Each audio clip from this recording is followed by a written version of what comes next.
Welcome back to One Seed at a Time. I'm Dr. J, and this podcast is a space for church leaders and pastors navigating a changing landscape in ministry. So each episode, we simply just slow things down and talk honestly about what it really takes to lead faithful, healthy, and hopeful communities in this season. Now remember, these are not quick fixes or silver bullets. They're just real conversations about the work that's in front of us. And today we're talking about the 8 untold realities about revitalization. And these are the things that we don't name, the things that we don't even talk about, and the lessons that we usually learn the hard way. So if you're leading change or discerning the next seed-sized steps or wondering if renewal is even possible where you are, this conversation is for you. Now, remember what we said about revitalization in episode 1. This is for churches of all sizes, of all stages, and all contexts. Because remember, revitalization is simply discovering or rediscovering who God is calling you to be in this next season of ministry. And what I love about my job is I get to see this work firsthand. I mean, there are churches who are doing pop-up worship services, dinner church, exploring electronic circuit riders. Yes, there is such a thing. Or changing their worship times to reach more people and young families. Or ministries designed for our immigrant neighbors. Or churches simply rethinking and reimagining who they are. And here's what I've learned over the years, that this is hard work. Revitalization is hard work. It is emotional and it is deeply personal for the people that are involved. And unless we name those realities, we end up surprised by the things that we could have anticipated. So let's walk through the 8 untold realities about revitalization that every leader needs to hear. So let's get started. The first reality: there are no guarantees. Now, I know that's not the most helpful place to start, because if you're leading, you are leading with clarity and compassion, not with certainty. In fact, you could spend the next year reading every leadership book. You could attend every single conference. You could have an unlimited amount of resources. You could spend thousands of dollars on coaching and have the best consultant come in, and you still can't control the pace and the outcome of revitalization. Now, it places you in a better position. You're more informed, you're more aware, but there are just some variables that go unaccounted for. I mean, you can't account for people passing away or moving away. You can't account for the things that happen in our nation or the things that happen in your local community. You can't account for the unplanned and timely blessings that God seems to deliver at the right time and the right place. Remember, you can lead with clarity and compassion, but not with certainty.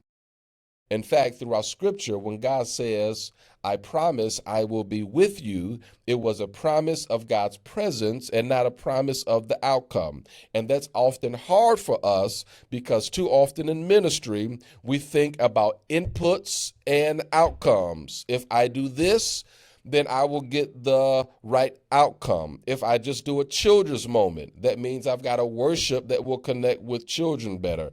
If I just have contemporary worship, the outcome would be young families coming to our congregation. All I need is a website. All I need is a feeding program.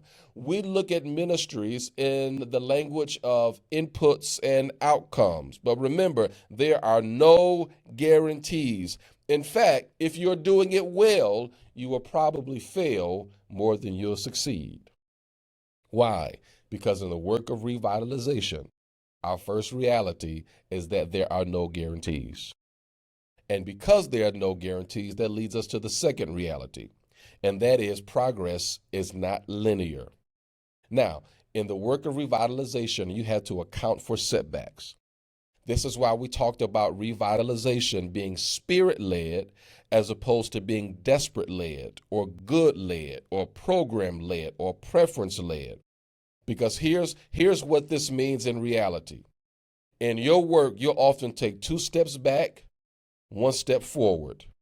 3 steps forward and 1 step back. You will win some, lose some more. You'll go on a losing streak. Maybe you'll have a good winning streak. I mean, think about the work that Jesus did with his disciples. Sometimes they got it, and other times they didn't get it at all. Sometimes Jesus praised them, and at other times he rebuked them.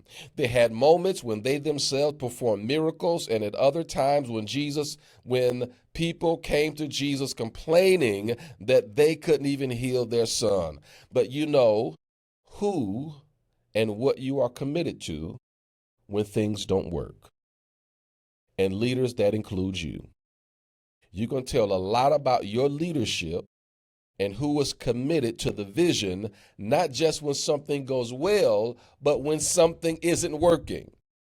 You can tell a lot about your commitment to being who God called you to be in those moments when you go on losing streaks and you are taking steps backwards.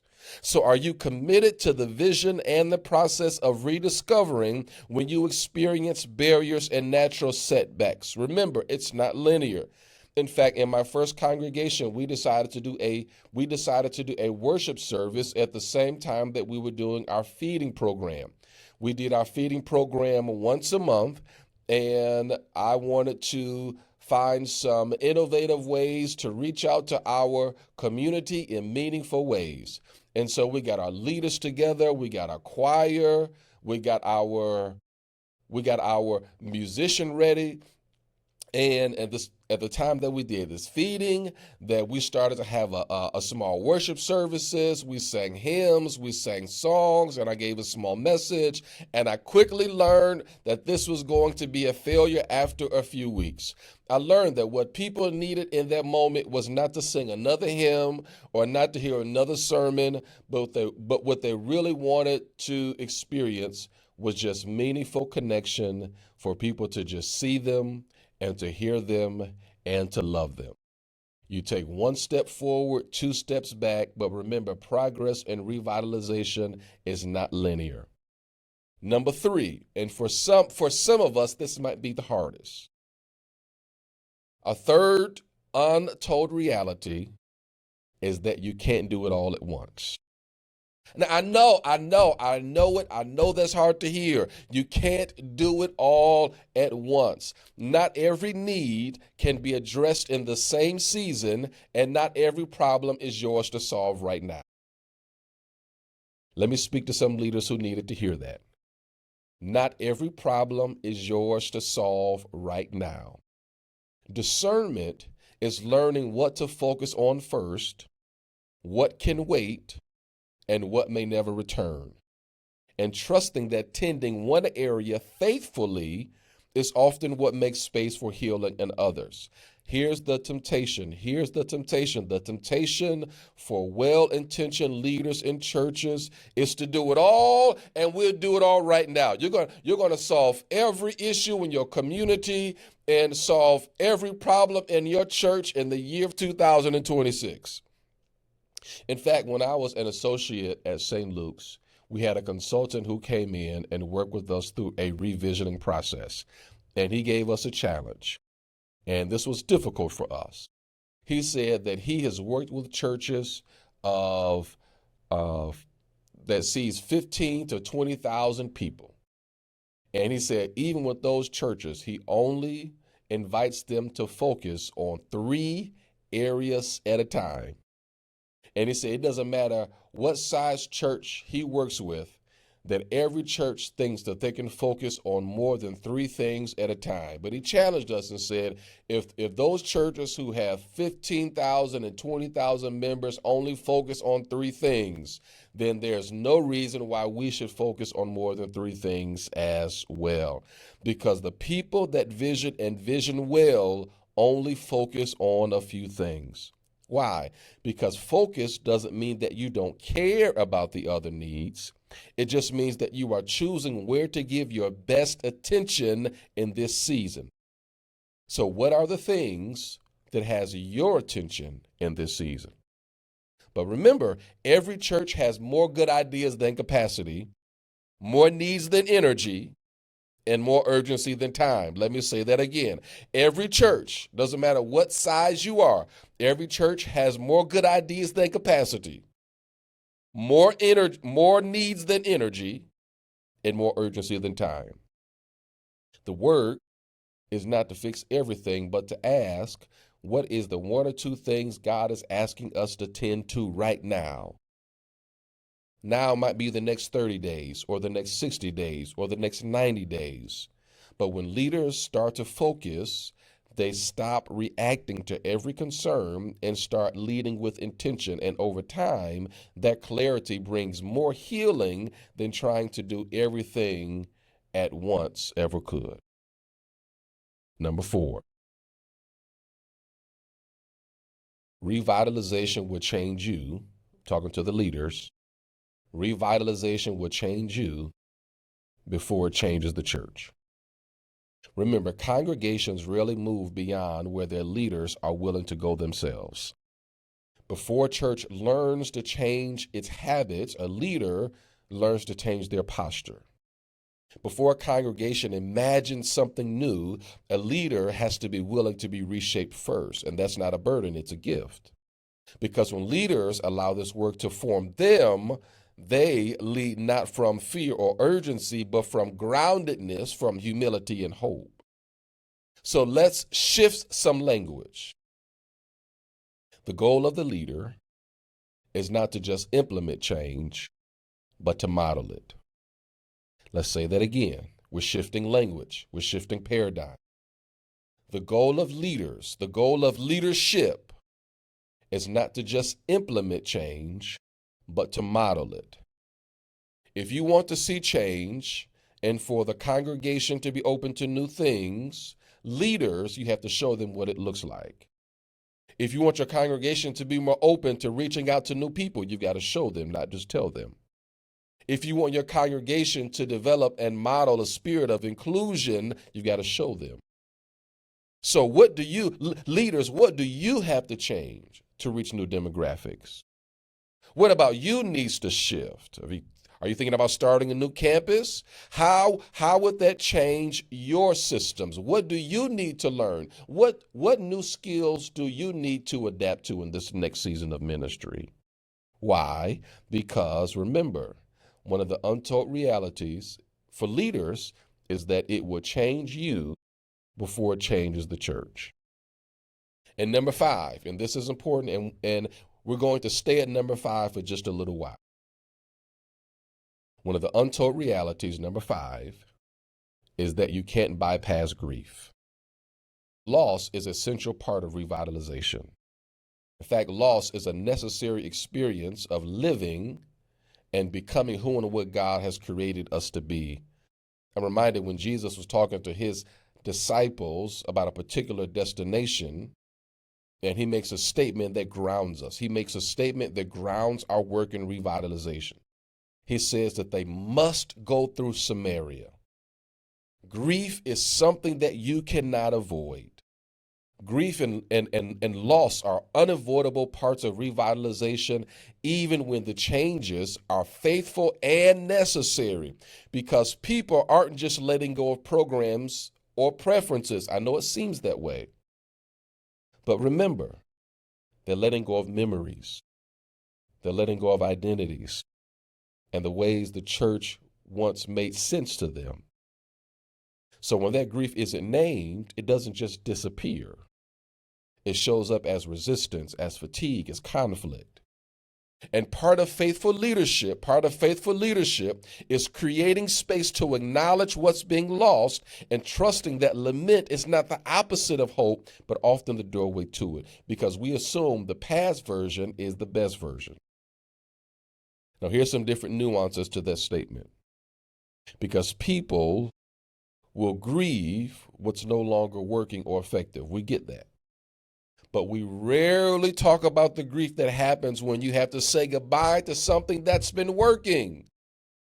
And this is hard. And here's why this is important. Because people listen through their grief. When people hear things like we're changing worship times, or we want to connect with young families, or connect with new people in our communities, or have our church reflect the diversity of the community that we are in, people listen through their grief. People listen for what they are losing. Even if you talk about becoming more diverse or reflecting the community, or reaching young families, or reaching youth, People are not just listening for strategy, but they're listening for what they are losing. And the power of vision is to provide a response for the loss. People will listen for what they're losing, but need to be reassured by the clarity of the direction. People listen for what they're losing. Remember, you can't bypass grief.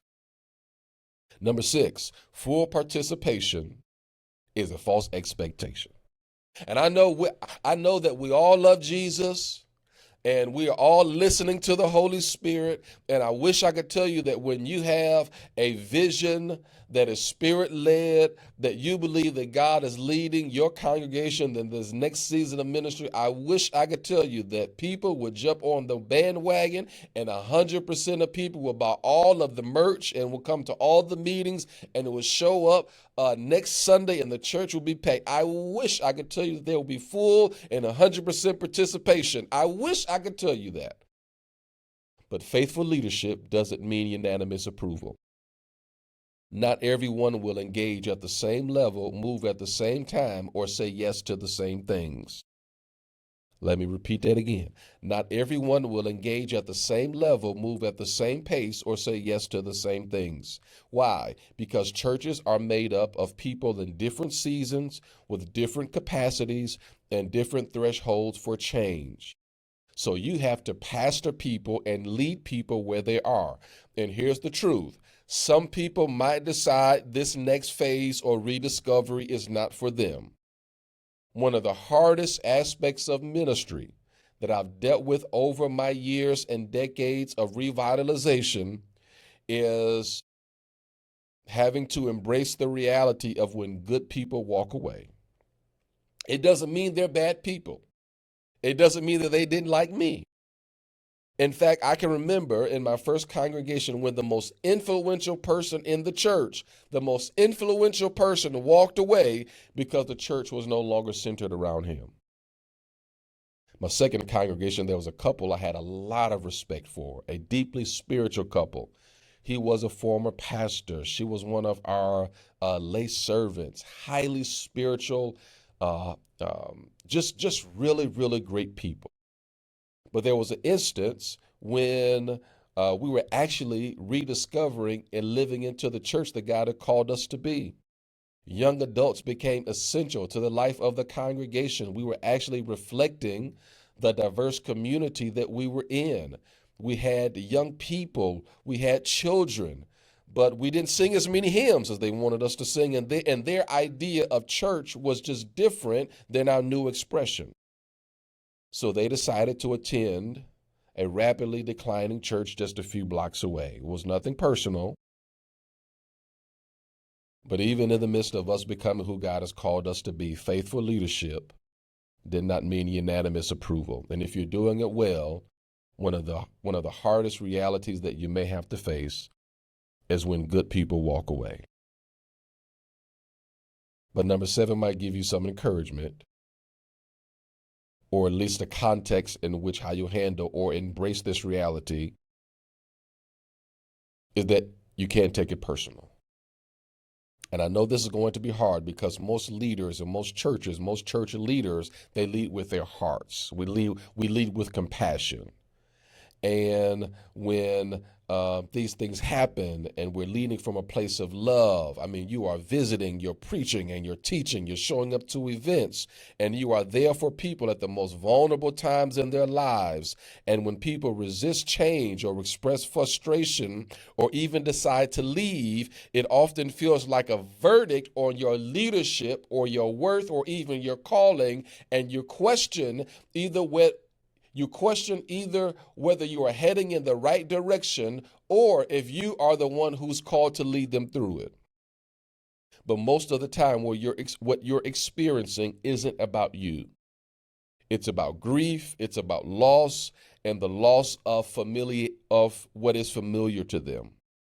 Healthy leaders learn how to hold compassion without absorbing blame. Let's say that again. Healthy leaders learn to hold compassion without absorbing blame. You can care deeply without carrying everything as a personal failure. And which leads us to number 8. One of the untold realities is that you will see some miracles. Congregational life is a faith journey. Leading is a faith journey. Because there comes a point when we reach our capacity and we have to depend on God. And one of the untold realities about revitalization is that along the way, you begin to witness moments that can only be described as God's provision. Not your preaching, not your leadership, not your gifts, but God's provision. They're not always dramatic, they're not always loud, but they are these undeniable moments that point to the move and the hand of God. It's a conversation that shifts a tone in the room. It's a new leader emerging just at the right time. It's resources appearing when you thought you had reached the limit. It's doors opening that you didn't even know were there. When you walk through revitalization long enough, you start to recognize that you are not carrying this work alone. You see these glimpses of grace that feel unplanned and unexplainable. Reminders that something divine and something miraculous, it is at work beneath all of your efforts. And in those moments, they don't just grow the church, but they grow your faith. And they remind you that revitalization isn't untimely sustained by strategy, but a faithful God who meets us in the planting and brings growth in ways that we could have never done on our own. In this work of revitalization, I've seen miracles happen. I've seen God change people's hearts that have been hardened for years. I've seen God send the very people that we've prayed for with the gifts and the spirit that we needed in that time and in that season. I mean, we were trying to get money for Freedom School and got a sizable check from someone's grandson that lived overseas that hadn't been back to the church in years. I've seen God provide in ways that did not make sense. Through all of the goodbyes and all of the changes and the setbacks, if you just hold on, you will see miracles that you have never expected. Which leads us to our devotion today. Now, devotional comes from our grounding text about the parable of the sower. Because when Jesus tells about this parable, he's remarkably honest about the results. He gives us the untold and difficult realities of bearing fruit and experiencing new life. He doesn't pretend that every seed grows or that faithful planting guarantees visible success. He doesn't do that. In fact, he starts with the seed that didn't bear fruit. He talks about some seed falling on hard ground and never taking root. He talks about how other seeds grew quickly but withered when the sun got hot. He talks about all the things that happened that didn't work out first. So let's not rush past those details to get to the fruit. Let's pause to talk about the seeds that didn't make it and what that might mean for how we lead. Because if we're honest, church life is full of seeds that never grew. Ideas that sounded hopeful in a meeting but never moved beyond conversation. Ministries that launched with excitement and energy only to slowly fade when the momentum ran out. Projects that felt right at the time but couldn't survive the season that they were planted in. And too often we carry this quiet shame about those things as if they represent failure or poor leadership rather than simply part of the planting process. But Jesus never criticized the sower for the outcome of the seeds. The sower's responsibility is not control, but it's faithfulness. The sower scatters generously, knowing the soil would vary, the conditions would change, and the results won't always be visible or immediate because some seeds were never meant to grow in that moment. Some were planted to teach something, not to last forever, and none of them were wasted. The sower doesn't give up because some seeds never actualized. And that matters for revitalization. Because this work requires us to plant again and again in uncertain soil. It asks leaders to trust the entire process, to experiment, to try new things without the guarantee that they'll succeed. And when something doesn't work, it's tempting to stop planting altogether, to pull back, to start playing it safe, to wait for perfect conditions that may never come. But revitalization doesn't move forward through perfection. It moves forward through persistence. So today I invite us to release the feelings of shame and inadequacies. Every seed that didn't grow revealed something about the ground that we're working with. It taught us about readiness. It taught us about capacity. It taught us about timing. It taught us about trust. It showed us where healing was needed, where expectations were misaligned, or where support was missing. And in that way, even the seeds that didn't make it, it shaped the future harvest. So if you're carrying disappointment over what never took root, if you're grieving ideas that withered or ministries that ended, hear this clearly. The presence of lost seed doesn't mean you failed. It means that you are faithful enough to plant. And faithfulness over time always bears fruit, sometimes in ways that we don't always recognize right away, and sometimes through seeds that we haven't even planted yet. So as we close, I want to thank you for taking time out to listen and for having the courage to lead and be the church in this season. In fact, if today's conversation resonated with you, I invite you to subscribe to the podcast and the show notes so that you don't miss a single episode. And remember, the show notes and additional resources are connected to today's episode, including the reflections that you can use with your own leadership teams, in your own discernment, in your own churches.